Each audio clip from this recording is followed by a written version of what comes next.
Hello and welcome to the FIFA World Cup Roundup, your in-depth look at all the latest news, views and interviews from the showpiece in Brazil. I am Tumaole Mohlaoli, and in this edition, we'll focus on what went wrong with Brazil at the World Cup. Now, to help me unpack all these issues and more, I'm joined in studio by football analyst Abiye Opuamah.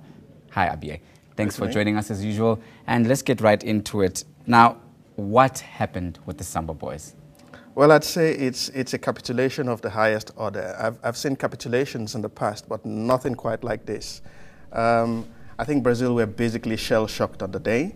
I'm not quite sure that you can put it down to one reason. I think it must have been, quite a number of factors. The fact that they lost Thiago Silva and the fact that they lost their talisman Neymar.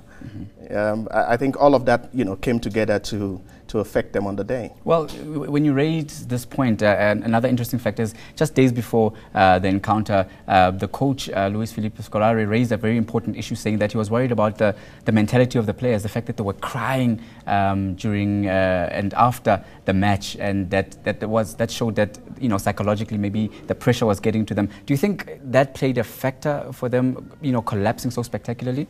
It's hard to imagine, really. I mean, these are players of the highest pedigree. These are players who have seen it all. Basically, won titles in Europe and in South America, basically. So it's hard to think that they were so distraught by Neymar's injury, because I suppose that was what he was talking about, and that they couldn't come to the party on the day. They just did not show up.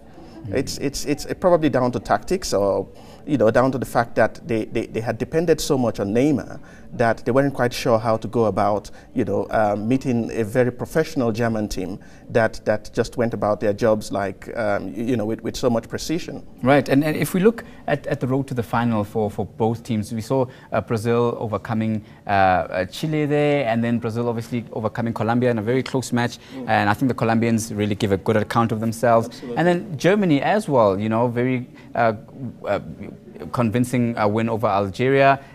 The match of the tournament against France, the Germans showing themselves to be cool and composed.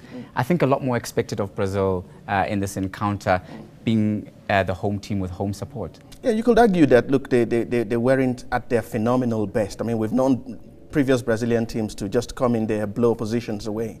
This Brazilian team has never really quite looked comfortable from day one. And you kind of hope that, as the tournament progresses, they will get better.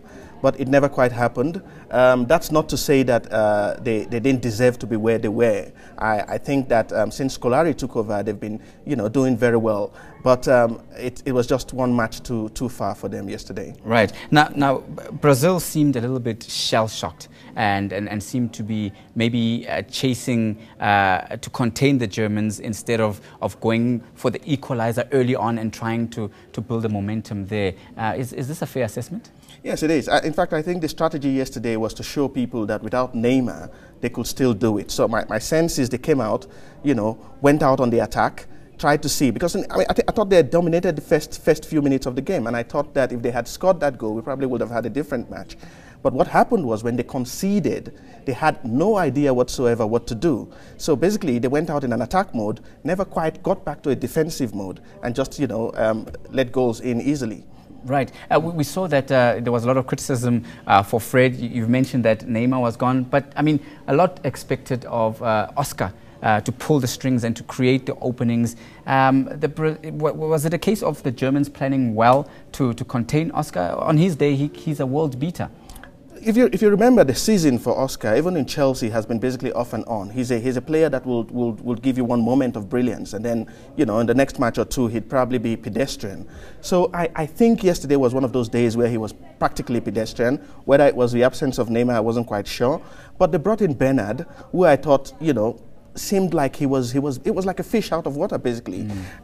So Oscar did not play very well, but it's not Oscar alone. I mean, I could hardly pick one Brazilian player who really played well on the day. Yeah, Fernandinho, for instance, had a bit of a shocking game. He didn't turn up. Why would a player of such caliber fail to live up to the expectations of his nations? I think it's practically a bad day in the office. Fernandinho is a wonderful player. I've seen him play for City, and I think he's a remarkable player.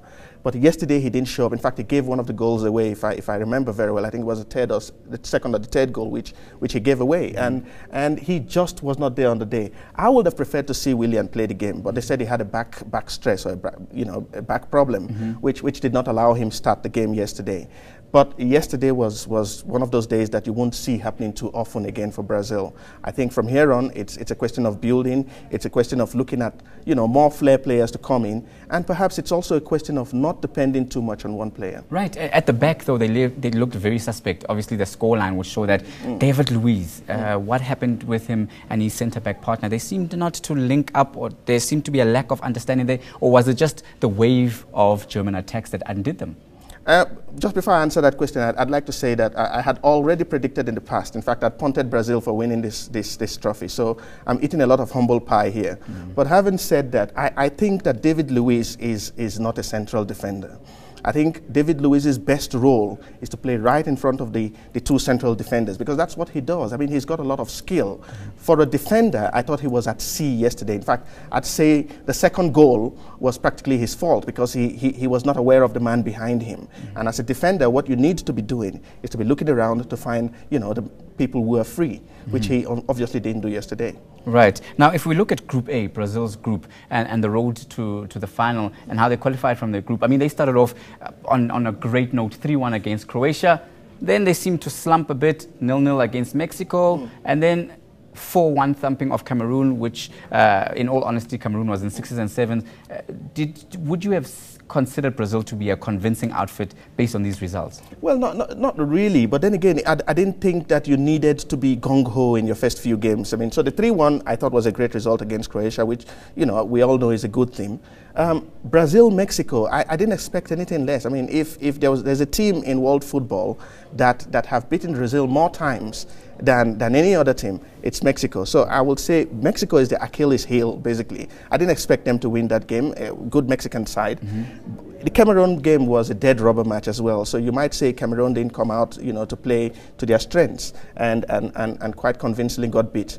But you cannot judge these results, or you cannot use these results to judge Brazil, because teams get better as the tournament progresses, and we kind of imagined that Brazil would get better as time went on. So this is a bit of a surprise for everyone, I would imagine. Right. Now we'll have to leave it there. Abiye, thank you very much for your opinion and for joining us on the show as always. Well, that's all the time we have for this edition of the FIFA World Cup Roundup. Join us again next time for all the latest news, views, and interviews from the showpiece in Brazil.